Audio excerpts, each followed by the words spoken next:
বিসমিল্লাহির রহমানির রহিম। প্রিয় চাকরিপ্রত্যাশী ভাই বোনেরা, আসসালামু আলাইকুম। আজ আমি আলোচনা করব বাংলাদেশ ন্যাশনাল ক্যাডেট কোর অধিদপ্তরের অফিস সহকারী পদের গণিত অংশ নিয়ে।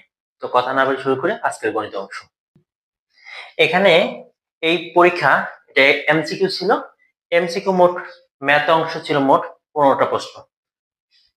তো এই 15টা প্রশ্নের অঙ্ক আমি পাঁচটা করে আমরা বোর্ডে এক এক করে করব। তো এখানে 41 নাম্বার দিয়ে ম্যাথ শুরু। 41 নম্বর বলছে 6 অঙ্কের ক্ষুদ্রতম সংখ্যা, 6 অঙ্কের ক্ষুদ্রতম সংখ্যা ও 4 অঙ্কের বৃহত্তম সংখ্যার অন্তর্গত, মানে পার্থক্য কত। 6 অঙ্কের ক্ষুদ্রতম সংখ্যা, তাহলে আমি যদি লিখি 1 5টা শূন্য। 4 অঙ্কের বৃহত্তম সংখ্যা, 4 অঙ্ক 4টা 9। অন্তর বলছে বিয়োগ, তাহলে আমি যদি এখানে দিই 1 0 0 0 9, তার মানে আমার ঘ নম্বর উত্তর। এরপর 42 নম্বর বলছে 1 থেকে 10 পর্যন্ত সংখ্যাগুলো সমষ্টিগত। স্বাভাবিক সংখ্যা বলছে, স্বাভাবিক সংখ্যার সূত্র হচ্ছে n × n + 1/2। তার n হচ্ছে 10, তাহলে আমি যদি 10 লিখি 10 × 10 আর 1 11/2, আমি যদি গুণ করি 5 55, তাহলে উত্তর হচ্ছে 55। 43 নম্বর বলছে ভাজক ভাগফলের 10 গুণ। ভাজক ভাগফলের 10 গুণ। ভাজক এত হলে, ভাজক বলছে, তাহলে আমরা ভাগফলটাকে বের করি। তাহলে ভাগফল হচ্ছে 0.5 ভাগ 10, তাহলে হচ্ছে 0.05। এটা আমার ভাগফল। ভাজক কত? এটা কত? 0.5, তাহলে 0.5। আচ্ছা, 0.5 এখানে লিখলাম। আমরা জানি ভাজ্য সমান ভাজক গুণন ভাগফল। এই ভাজক গুণন ভাগফল, তাহলে হচ্ছে 0.05 গুণন 0.5, তাহলে হচ্ছে 5 5 25, 1 2 3, তাহলে হচ্ছে এখানে একটা শূন্য, 0.025, 0.02। এরপর 44 নম্বরটা বলছে যে 1 থেকে 30 পর্যন্ত কয়টি মৌলিক সংখ্যা আছে। মৌলিক সংখ্যা হচ্ছে যে সংখ্যাগুলো 1 এবং ওই সংখ্যা দ্বারা অন্য কোনো সংখ্যা দ্বারা বিভাজ্য নয়, সেগুলোই হচ্ছে মৌলিক সংখ্যা। তাহলে 1 থেকে 100 পর্যন্ত আছে 25টা। এটা আমরা সহজেই নির্ণয় করতে পারি এই সংখ্যা দ্বারা সহজে। 44 22 3 22 3 2 1, এটা হচ্ছে আমার টোটাল 100 পর্যন্ত আছে। তার মানে হচ্ছে 1 থেকে 10 আছে 4টা, 10 থেকে 20 আছে 4টা, 20 থেকে 30 আছে 2টা, এরকম করে আছে। তাহলে আমার বলছে 30 পর্যন্ত, 30 পর্যন্ত, এই যে 30 পর্যন্ত। তাহলে কয়টা আছে টোটাল? টোটাল আমি যদি করি 4 8 10টা, তাহলে আছে এই যে 10টা। 25 নম্বর অঙ্ক কি বলছে যে √1 + √1 এর বর্গ কত। তাহলে আমরা লিখি √1 + √1 এর বর্গ। তার মানে এটা যদি আমি বর্গ করি তাহলে 1, এটা বর্গ হচ্ছে 1 হোল স্কয়ার সমান হচ্ছে 2, 2 স্কয়ার আসে সমান হচ্ছে 4। এই যে উত্তর হচ্ছে 4। এরপর এটা 46 নম্বর অঙ্ক কি বলছে 5 জন সদস্যের একটি সমিতির প্রত্যেকই সদস্য সংখ্যার 5 গুণ করে চাঁদা দিলে চাঁদার পরিমাণ কত। তাহলে সদস্য সংখ্যা হচ্ছে 5 জন, প্রত্যেকেই চাঁদা দেয় সদস্য সংখ্যার 5 গুণ, তাহলে প্রত্যেকেই চাঁদা দেবে সদস্য সংখ্যা হচ্ছে 5, তার 5 গুণ হচ্ছে 25 টাকা দিবে প্রত্যেকেই। তাহলে মোট চাঁদার কথা বলছে, এটা যদি প্রত্যেকেই দেয় তাহলে মোট হবে প্রত্যেকে দেয় 25 টাকা গুণন মোট হচ্ছে 5 জন, তাহলে হচ্ছে 5 সমান হচ্ছে 125। তাহলে এই প্রশ্নের উত্তর হবে 125। আচ্ছা, তারপর নেক্সট বলছে 3টি ক্রমিক সংখ্যার যোগফল 33, তাদের গুণফল কত। তাহলে এই অঙ্কে 3টি ক্রমিক সংখ্যার যোগফল, একটা ধরি x - 1 ক্রমিক সংখ্যা, তারপরেরটা হচ্ছে x, তারপরেরটা হচ্ছে x + 1, টোটাল হচ্ছে যোগফল হচ্ছে 33, তাহলে হচ্ছে 33। তাহলে আমি এটা কাটা, তাহলে বা 3x = 33, তাহলে x = 11। এটা হচ্ছে একটা সংখ্যা, তার মানে আমরা একটা সংখ্যা, তাহলে অন্য সংখ্যাটা হবে 10 ইন্টু 11 ইন্টু 12। আমি যদি গুণ করি তাহলে হচ্ছে টোটাল ক্যালকুলেশন করি, তাহলে গুণ করা হবে 1320। তাহলে হচ্ছে এই প্রশ্নের উত্তর হচ্ছে 1320। এরপর নেক্সট অঙ্কে আসি। এরপর 48 নম্বর অঙ্ক বলছে যে কোন ভগ্নাংশটি ক্ষুদ্রতম। এই যে ভগ্নাংশের ক্ষুদ্রতম এবং বৃহত্তম বলতে গেলে আমরা প্রথমে যে কাজটা করব, যে এই যে ভগ্নাংশটা, এই যে প্রথম দুইটা করে আমরা ছোট বড় নির্ণয় করব। এই যে আমরা ক এবং খ এই দুটো ভগ্নাংশের মধ্যে এই উপর এবং নিচ গুণ করব। আর তাহলে উপর আর নিচ যদি গুণ করি 5 আর 15 হচ্ছে 75। 6 এবার নিচ আর উপরে যদি গুণ করি 6 আর 12 যদি গুণ করি তাহলে হচ্ছে 72। এই দুইটা সংখ্যার মধ্যে যেটা বড় সেই ভগ্নাংশটা বড়, আর যেটা ছোট সেই ভগ্নাংশটা ছোট। তাহলে আমার এই ভগ্নাংশ 72 হচ্ছে ছোট, তার মানে এই ভগ্নাংশটা ছোট। এবার এই দুইটার মধ্যে দেখব যে কোন ভগ্নাংশটা বড়। এটা আমরা যদি গুণ করি 12 আর 14 গুণ করলে হচ্ছে 168। আর যদি এটা যদি গুণ করি তাহলে হচ্ছে 11 আর 15 গুণ করলে হচ্ছে 125। তার মানে বুঝতে পারছি এটা ছোট, তাহলে হচ্ছে এই ভগ্নাংশটা ছোট। এবার এই দুটো গুণ করি, এই দুটো গুণ করলে এই দুটো যদি গুণ করি তাহলে হচ্ছে 11 আর 21 গুণ করলে হচ্ছে 231। এবার 14 আর 17 যদি গুণ করি তাহলে হচ্ছে 238। তাহলে এটা ছোট। তার মানে বুঝলাম যে এই দুটার লাস্টের যে দুটো ভগ্নাংশের মধ্যে এই ভগ্নাংশটা ছোট, তাহলে এটা হচ্ছে ক্ষুদ্রতম ভগ্নাংশ। এরপর আমরা নেক্সট আসি। 49 নম্বর বলছে এক ব্যক্তি তার আয়ের হাফ অংশ বা 2/1 পরিবর্তে 3/1 ব্যয় করলে 5000 টাকা কম খরচ হয়। তার আয় কত? আমরা জানি যে যদি অংশ বলে এক অংশ মানে হচ্ছে সম্পূর্ণ।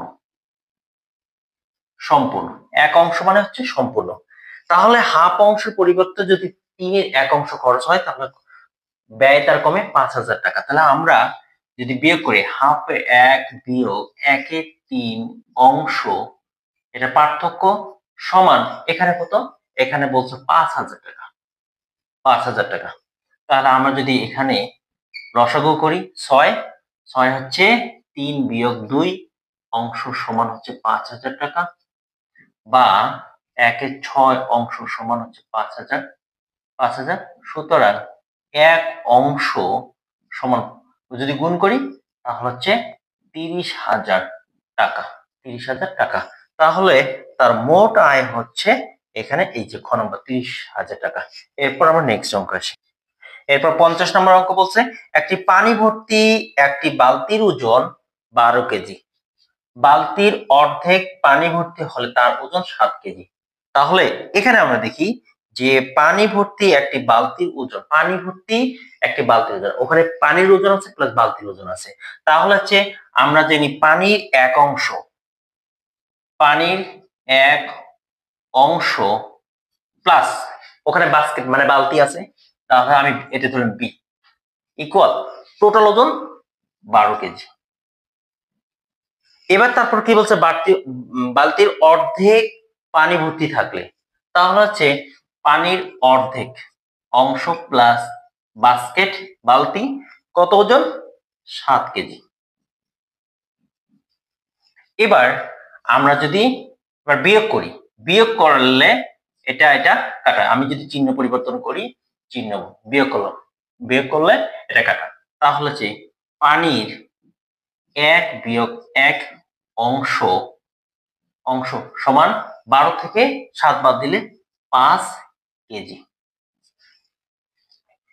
তাহলে হচ্ছে আমরা যদি এটাকে পানির হাফ অংশ সমান 5 কেজি, সুতরাং এক অংশ সমান তাহলে হচ্ছে 5 গুণন 2 কেজি সমান 10 কেজি হচ্ছে পানি। তাহলে টোটাল এখানে এই যে প্রথমে বলা আছে পানির এক অংশ মানে সম্পূর্ণ পানি 10 কেজি যোগ এখানে বালতি যোগ সমান হচ্ছে 12 কেজি। তাহলে আমরা বলতেই পারি সুতরাং তাহলে হচ্ছে বি বাস্কেট ইকুয়াল টোটাল ছিল 12 কেজি, এই যে 12 কেজি, পানির ওজন ছিল 10 কেজি, তাহলে সমান 2 কেজি। তাহলে আমার প্রশ্ন বলছে শুধু বালতির ওজন শুধু বালতির ওজন 2 কেজি, এই যে 2 কেজি। আর যদি পানির ওজন বলতো তাহলে হচ্ছে আমরা লিখতাম 10 কেজি।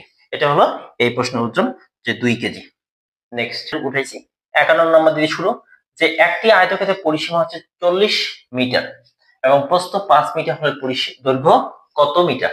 তাহলে আয়তক্ষেত্রের পরিসীমা আমরা জানি যে 2 ইনটু দৈর্ঘ্য প্লাস প্রস্থ, এটা হচ্ছে আয়তক্ষেত্রের পরিসীমা। তা আয়তক্ষেত্রের পরিসীমা কত? 40। এই দুইটা ওইদিকে যদি ভাগ করি তাহলে প্রথমে আমরা লিখি দৈর্ঘ্য প্লাস প্রস্থ, আমার কত? প্রস্থ দেওয়া আছে 5 সমান এই দুইটা ওইদিকে ভাগ করলে হবে 20।